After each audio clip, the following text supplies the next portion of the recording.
Episode igira kane zigize episode 70 z'amavideo nashoboye kuba ntunganya sur le développement personnel zizodufasha gutangura umwaka wa 2025 turi déterminé, turi motivé, turi inspiré kugira icyo dukoze ku buzima bwacu. Bien sûr izi video nazikoze ku bwawe, ndazikora no ku bwanje, kuko kimwe kwaza mu kintu cyambere ukwiye kumenya nuko sindiko ndakora izino video umuntu mbere yo gushaka kwimenyekanisha cyangwa kugira ibintu bene ivyo tiva cyangwa ngo ndazikore kugira nshobore kuganya ama views yawe cyangwa ibindi bintu bitandukanye. No, ndiko ndakora zino video kubw'impamvu imwe yo kubona ubuzima bwanje n'ubuzima bwawe buriko buratera imbere, yo kubona ubuzima bw'abarundi n'ubuzima bw'u Burundi buriko buratera imbere. That's why ndiko ndakora zino video, parce que je sais bien le fait yo gukora video imwe je ndizera yuko hari ikintu kimwe uri koraganya muri ico. Peu importe umwanya ndiko ndavugamo naho ukoramo ikintu kimwe kuri jewe gusa cyo ushaka kugira icyo gihinduye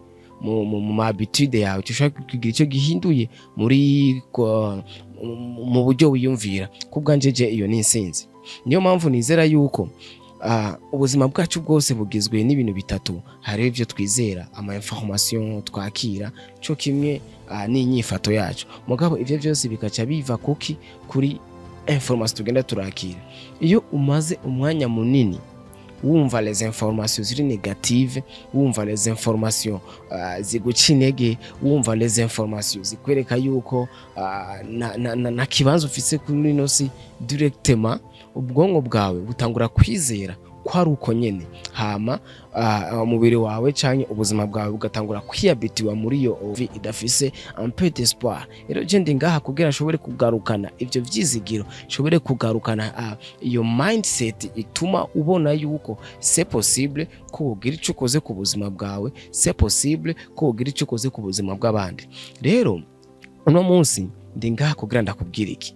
Today shaka kukubwira mu kimwe mu kintu novuga yuko kubwanje kiri un peu difficile gutahura, parce que rimwe urabona ko parti y'ubuzima bwacu ifashwe n'abandi bantu, n'undi mwanya ngo parti y'ubuzima bwacu ni tutari dukwiye kuyifata mu ntoki. That's why uno munsi teme yanje uno munsi cyangwa episode ya kane uno munsi yangiza kuvuga gufata responsabilité y'ubuzima bwawe, cyangwa gufata ijana kwijana responsabilité y'ubuzima bwawe. Pourquoi ça? Kuko ubushakashatsi butwerekana yuko ibice 61 ibice 61 kwijana by'abajene babaye hano mu Burundi, benshi muri bo barize ama university, ama licence barayafise, but the problem they have no job. Aho twiyumvira ati eske ubumenyi bwize, eske amashure bize yabategura kuja kuba abashomeri cyangwa amashure bize yabategura kugira icyo bakoze? Hano tusanga turiko turiyumvira mbega ubuzima bwacu buri mu biganza by'abandi. If koko wizera ko ubuzima bwawe buri mu biganza by'iwawe, uno munsi uri kuba wicaye urindiriye akazi, ahubwo uno munsi uri kuba wicaye uriko uriyumvira ngene ushaka kugira icyo ukoze. But ikibazo twarafashe responsibility z'ubuzima bwacu tuzihereza abandi bantu. Muri abo harimo leta, gouvernement, abavyeyi bacu, cousine, tantine, oncle n'abandi bantu batandukanye. Mugabo turashaka kwibaza ikibazo kimwe, abo iyo batari kuba bahari, eske turi kuba tubaho? That is my question for you. Iyo abo bantu badahari urashoboye kubaho? Bien sûr ndizera yuko gouvernement ibifise uruhara rukomeye mu kubaho kwa population cyangwa mu kubeshaho neza population yaho. Ubwo ruhara nagone surundi ni gushobora gucreate des opportunités zitandukanye, en même temps no gushobora gushyiraho amahoro mu gihugu gituma jewe nawe dukora ubuzi bwacu twidegenze. Mu gihe rero wizera yuko hano mu Burundi cyangwa mu bindi bihugu urimo uri mu mahoro, ukizera neza ko hariho ama opportunité gouvernement irategura ku bwawe, bien sûr no ku bwanje, sindi ko ndatahura rero pourquoi uno munsi udafise akazi. Sindi ko ndatahura pourquoi uno munsi uri kurabaho ubuzima bwo kwiganyira cyangwa bw'amagorwa cyangwa ubuzima udashaka kubamo. Sindi ko ndatahura why ukiciyumvira nk'umuntu ngo narize nta kazi naronse. Why? So this is my question. You need to take time wibaza, eske ubuzima bwanje buri mu biganza bya guverinoma yanje? Ubuzima bwanje buri mu biganza bw'abavyeyi banje? Ubuzima bwanje buri mu biganza bya oncle, tantine n'abandi bose ushobora kuba witeze? Canke wibaza ati ubuzima bwanje buri mu biganza bwa boss wanje canke ikindi kintu? Canke ubuzima bwanje buri mu biganza vy'iwanje?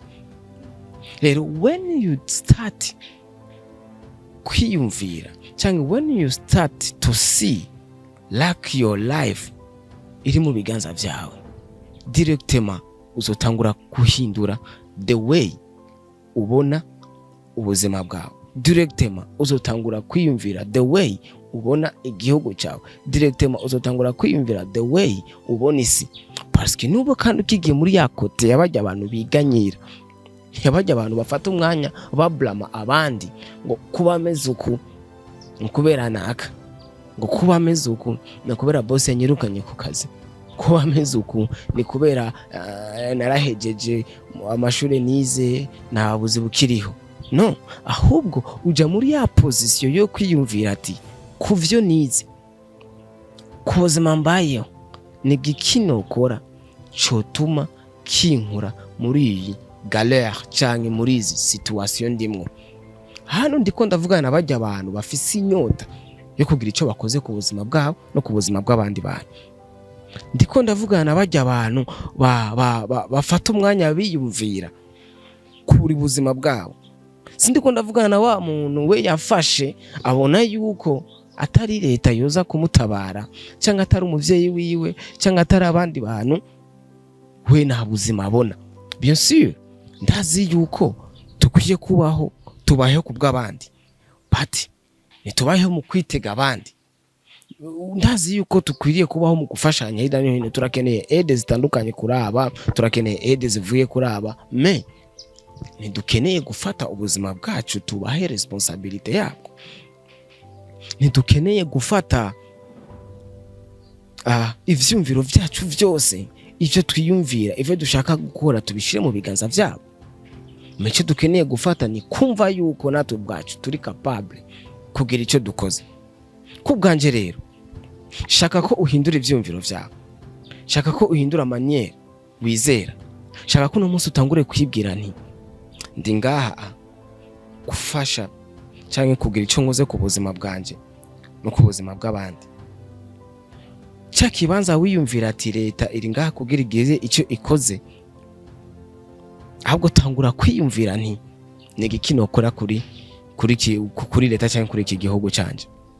Hahandi wicara uvuga ati ndafise abavyeyi, ndatanga fungura, ndafise chambre nziza muhira, tusa abavyeyi baranyitayeho, ahubwo tangura kwiyumvira ati nigikino kora nofasha aba bavyeyi. Hahandi uzo kwicara uvuga ati hariyo eglise, hariyo association, hariyo ikintu na kiriya kiriyo kugira kizomfashe, ahubwo tangura wiyumvira ati jewe ndi ngaha kugira nkore iki kuri ico kintu. Numara kugira that mindset, nuzoba kandi ukibaye wa muntu wa wundi novuga yuko agenda yiganyira canke yitotomba canke yidoga ku buzima ariko arabamo, ahubwo uzobora uri muntu uzogenda uvuga ati ni ya opportunity nokora iki, nkora ibi, nje mu byahe, nkora iki, kugira kubera ko uvuga ati aba bantu bose bariho ubuzima bwaho, urumva uri responsable ku buzima bwaho. Urumva muri akanuzoba kandi kibaye victime, uzobubaye wa muntu uvuga yuko uri capable kugira icyo kuze kuri wewe no kubandi. So mugabo mu kurangiza reka ndago astuce 3 canke 5 zo gufasha gufata responsabilité canke zo gufasha kugira icyo wiyumviriye koma ushobora gufata responsabilité z'ubuzima bwawe. Iya mbere ni kumenya no gutahura objectif zawe cyo kimwe na valeur yawe. Kubwiyo ngingo icyo ushaka kuvuga nuko kumenya objectif zawe cyo kimwe na valeur yawe bigutwara kumenya ivyo ukwiye kujamwo, kumenya ivyo ukwiye gukora, kumenya n'ivyo udakwiye gukora. Bigufasha gukora ibintu wasima. Nuvuga yuko kuja mu bintu bihwanye n'agaciro kawe. Iyindi point igira kabiri ni kumenya gufata des décisions ziri clair. Bien sûr tukiye kumenya yuko ama decision tugenda turafata uno munsi niyo azogena ubuzima bwacu bw'ejo. Rero uno munsi si wowe wicaye uvuga ati naco reka mfungure ivyo nshaka naho novyibuha naco bitwaye, but menya yuko uri kuragabanya imyaka yo kubaho neza muri ino si uryohewe. Bimwe mu bintu indwi na Himana Deduna ariko aratwigisha avuga yuko yicuza canke umuntu wese akwiye kumenya ava, yavuze ku kintu cyo kutagira sport canke cyo kutitaho imfungurwa afungura, kuko bituma ugabanya rapidite canke force yo gukora ibindi bikorwa mu myaka iri imbere, bitewe n'ingene wavyibushe, bitewe n'ingene mind yawe iri ampe iri difficile kwiyadapta mu situation atandukanye. Rero menya rero gufata decisions ziri clair zikuyobora gushitsa canke guhindura ubuzima bwawe. Point ya gatatu ni kumenya kwasima consequence y'ama decision yawe wagiye urafata. Benshi muri twe iyo dufashe decision zikaduhindukira negative canke positive canke tukadufata negative, kenshi turakunze gufata ayo mafuti tukayata ku bandi bantu nkuko umengo twebwe na ruhara twari tubifitiyemo. Rero iyo mindset nk'iyo si mindset y'umuntu ashaka gutransforma ubuzima bwiwe, iyo ni mindset y'umuntu ashaka kuguma muri bwa buzima nyene. When you take a decision and ukabona consequence yayo mbi, asime ikosa nigi wanje, muri ikosa nakoze nicahe cigwa no kuramo, uko niko guhindura ubuzima bwawe. Point igira kane ni kumenya koma ushobora kujera tes émotions, parce que batubwira kenshi ko ubuzima bwacu bufatiye ku bintu bibiri. Icambere insiguro uha ibintu byakubayeko, icya kabiri ama emotion ingene ujera ibintu byakubayeko. Hariho umuntu iyo atakaje umuntu, navuga yuko yari proche yiwe, afishije umuntu yari proche yiwe, acabona ko ubuzima bwiwe bwose buhagaze.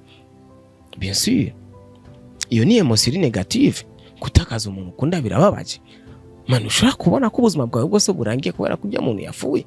Pourquoi pas adashoboye kwiyumvira ati urufu rwiwe agiye heza, cyari bikwiriye ko agenda, Imana yari mukeneye.